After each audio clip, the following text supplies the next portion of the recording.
I just received an order from Osprey Pens. They are a small company, I believe out of California. I'll check to be sure if I'm right or not, but I believe that's right. And what I wanted was a flexible nib fountain pen, and I bought 3 because I want to have multiple colors. And so what I did research, and the Zebra G-Nib is, everybody loves Zebra Gs for flexible calligraphy and also for flexible pen drawings. You can get the Jinhao and try to force fit it. I wouldn't. I've tried it, and all I did was ruin a couple of pens. It's a real hit and miss. So pen companies are coming out now with pens that actually are built to have a Zebra G, hence the Osprey Madison. The Madison is the cheapest pen I think that Osprey makes, or let's say the least expensive. I don't care for the word cheap because that has a different connotation. Like I said, I bought 3. These 2 are exactly the same. They only come in 2 colors. So I got the 2 purples, and I don't know why this one came in a different pen box. This one's metal with a hinge, and this is sort of this striated black and white sort of marbled effect, and they're both real pretty. If I changed anything, I would love to have a 3rd color. That way I could just distinguish. But these are not collector's items, so I may just dip the tip of one of these into a color, and then I know it's carrying a different color. Each one of them comes with this little plastic sleeve and a pipette that you can use to fill it up if you want to. There's a couple different ways you can do it, and we'll get into that in just a second. And each of these come with one of these blocks for changing out the nibs. Okay, so let's look a little closer at the pen itself. And like I said, each of these, the purple ones and the black and white striated ones, they're exactly the same. Now, the cap screws on. So if you like that, I do personally, I like that better than clicking.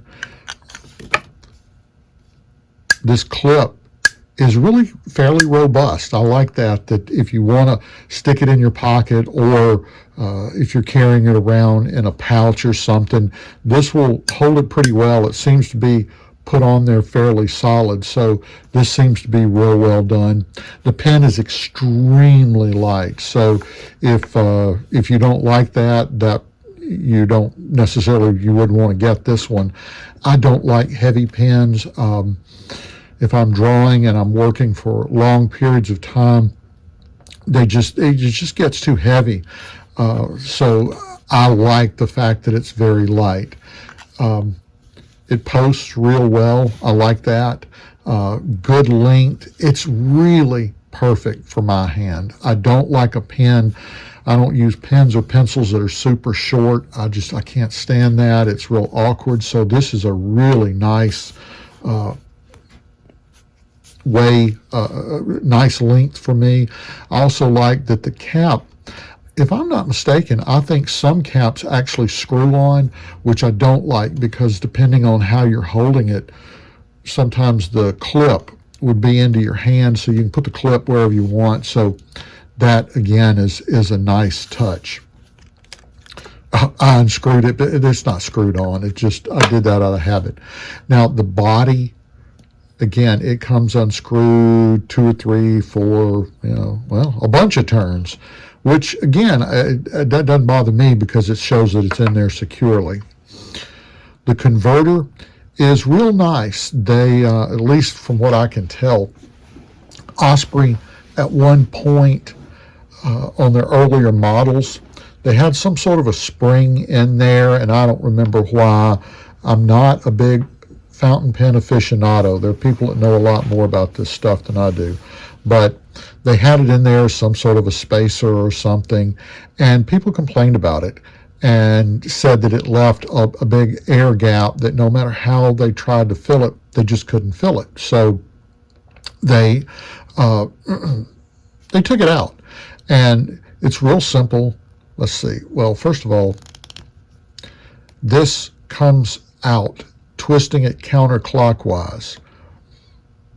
So just hold the pen firmly. Hold it at the collar. Don't hold it up here at the pen. But you turn it counterclockwise to take it out. Now, looking at the converter, if you twist the converter to the left, counterclockwise, let me get my fingers out of the way. If you turn it counterclockwise, that's going to press all of the air out of it. You can dip it down into the ink, turn it clockwise, and that will draw the ink up in there. No matter how you do that, though, you're going to wind up with an air gap, air bubble up here. And so with the other pens that I have, I use a pipette. These are provided as a part of your purchase. I have ordered some blunt tip syringes, and so I'm probably going to use that because they'll go in deeper. And if you're and why is that important? Because if you are wanting to change out the inks, say you've got a black in here and you want to change to blue, if you've got a pipette, well, it only goes, you can tell it doesn't go very deep. Whereas if you get a syringe, you can go all the way in there and suck as much of that ink out as you want to, and it'd make it easier to clean. There's just less ink in there. So nice little tip. Let's see, trying to figure things out. Here we go. Inside this collar, there is an O-ring, and that is what you're screwing this up against to seal it up and keep it nice and tight, watertight, ink tight. So that's going to keep it from leaking. And these are screwed on really tight. It took me a second to get this off. So they're screwed in there pretty tight. And again, it's counterclockwise. Excuse me. Now, these blocks, they come with the purchase of each pen, so you don't have to buy it separately.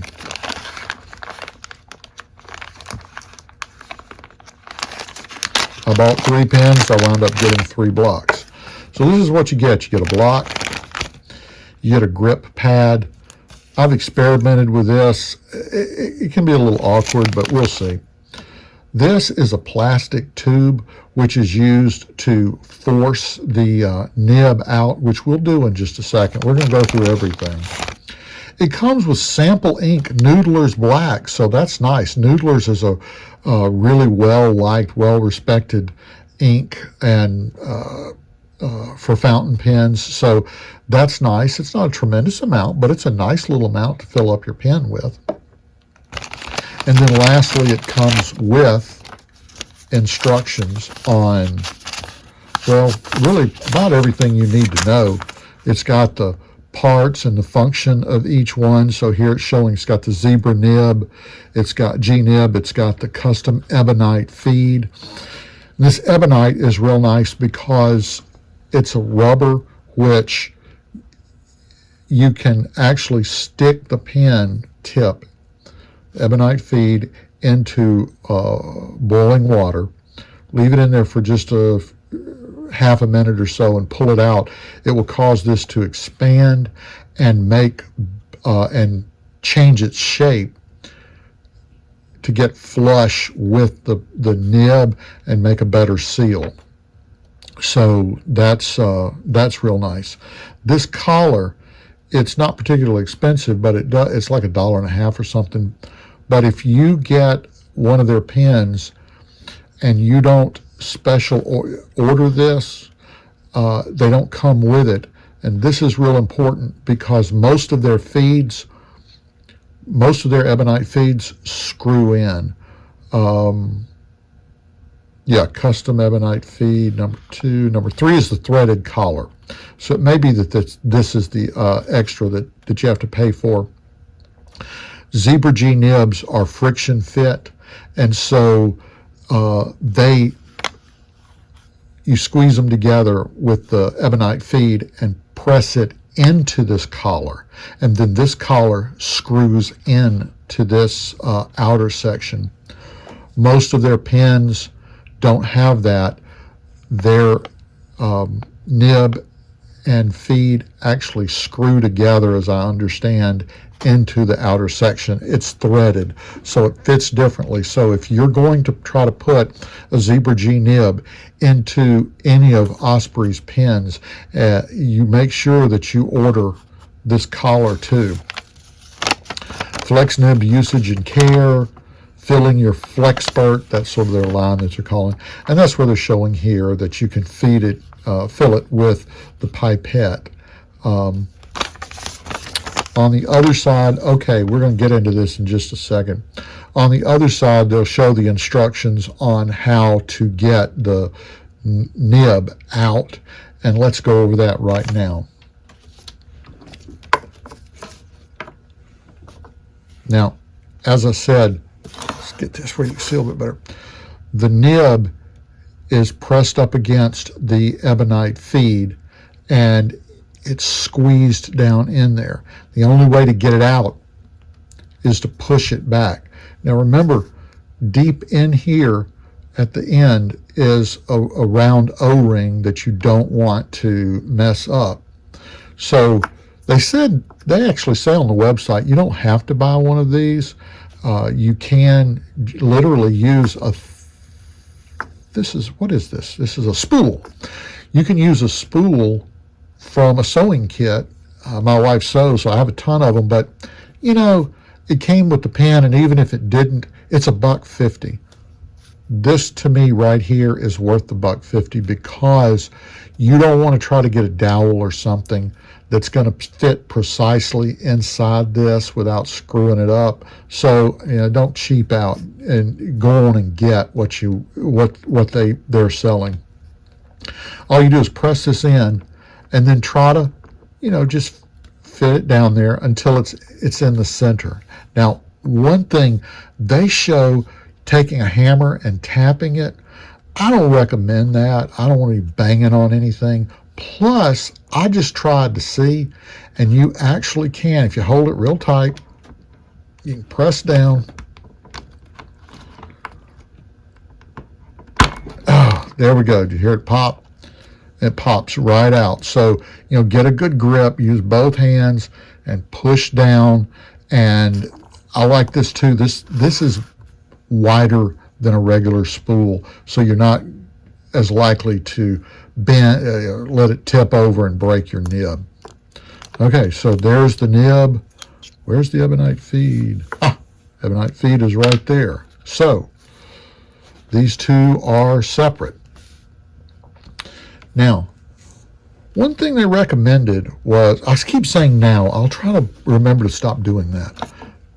One thing they recommend is that a lot of these, when they come from the manufacturer, will have either some silicone or oil or grease or something that was put on them to make everything, as they were being machined, and to make sure your flow is nice and you don't have any feed problems. They recommend that you clean the nib, the feed. I don't know, probably even this. And that way you're sure that everything is nice and clean. So what we're going to do, they recommend pen cleaner. If you don't have it, then they said soap and water should do fine. And we're not getting fancy here. Now, I do have this Kohinoor Rapidograph pen cleaner. It is about 35 years old. So I'm just squirting some down in there, not a ton. And it's just down in there. The nib is wrapped around the ebonite feed, so you can't necessarily see it. There it is. Let those two soak for a second. I'll probably twist this. I don't know if I can draw any up in it or not. Yeah, I drew a little bit up in there. Just sort of let that go back and forth. Camera. They do recommend to be careful when you're wiping these off, because you don't want to use something that's going to let a lot of lint get on it. So,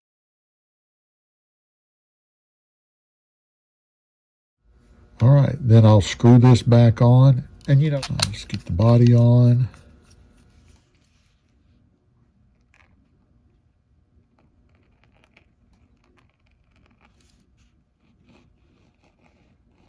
Okay, so I got these pens all loaded up with ink, and I started trying to use them. And that's when things literally came off the rails. All three of these pens just would not operate as they were supposed to. Very quickly, they would begin railroading or just dry up, and I could not make them work at all. I'll show you with some of the videos, just little clips. I'll bet you I cleaned every single one of these at least 5 or 6 times. I would take them apart, wash them with water. That didn't work. Then I tried my Rapidograph pen cleaner. That didn't work. Then I tried just soap and water. That didn't work. And then lastly, I even took one of them, I don't remember which one, and I put in the boiling water. That didn't work. I tried different papers. That didn't work. Finally, I thought, okay, here's my last ditch effort. I'll try a different ink. And these are all loaded with 3 different colored inks. This is black. I know some people are going to have a heart attack, but again, for me, these are just tools, so I really don't care. I put acrylic blue paint on this one so that I know it's got blue paint. And I put sort of a sepia tone on the top of this so that I would know it was loaded with sepia. I showed at the beginning of the video, these came with Noodler's black ink. Now, this is not a criticism of the ink. It's a wonderful ink. I really like using it. It's real sticky. It's stickier and kind of more, I think the word would be viscous than any of the other inks I've used. And I do like it. It's real rich black. But it just would stop up these pens, and for me, and it just wouldn't work. And this is actually the ink that they send with the pens. So apparently most people have a good experience with them. I simply did not. Then I tried my Higgins Eternal ink, which is supposed to be safe for fountain pens. I mean, I use them in my Jen Howells all the time. And that didn't work either. So my last ditch effort were these brand new Rohr and Klinger inks that I just bought specifically for these pens, so that if you don't know, these are sketch ink, and they are designed specifically to be waterproof. And so I'd done this so that I could use them for urban sketching, or just, I like to, when I paint, ink first, paint over it. And but the thing they caution you about is that these inks have micropigments. So there's little bitty pigments in there that supposedly may block up your ink or block up your pen. Well, what you're seeing now is with these inks. And once I put the sketch ink, Rohr and Klinger sketch ink, and it says, 4 fountain pens, I didn't have any more problems. It was wonderful. So the black is the Lottie. The blue is the Marlene.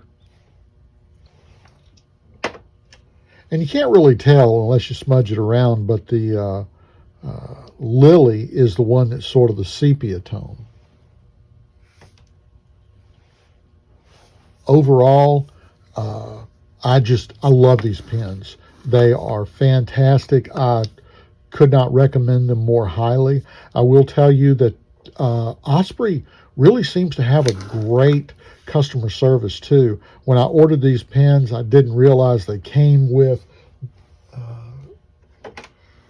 the block kit, the nib block kit, and I ordered one on top of all three pens, and they wrote me and said, "Are you sure you want this, or do you want one with each one, or what do you want?" And I said, "Well, I don't know. I only bought one, but if they come with it, just take that off my order." And they said, "Okay." And they took this off my credit card and sent me 3 pens with 3 nib blocks. So that was great. I mean, it's good customer service. Again, this thing only cost $1.50, but that they cared enough to write to me and try to communicate, I just thought was really nice. So hats off to them on that. But like I said, I'm not a calligrapher. I do some calligraphy, but mostly I'm an artist, an illustrator. And I use these for sketching, and I use these for final paintings. And so scribbling around with them and drawing with them is what I want. And if you're an artist, a very inexpensive, nice fountain pen is what you get with the Osprey Madison, and I just couldn't be happier and recommend them more. If you've enjoyed this episode, think about subscribing. You can also check out my podcast at thearthropologist.podbean.com.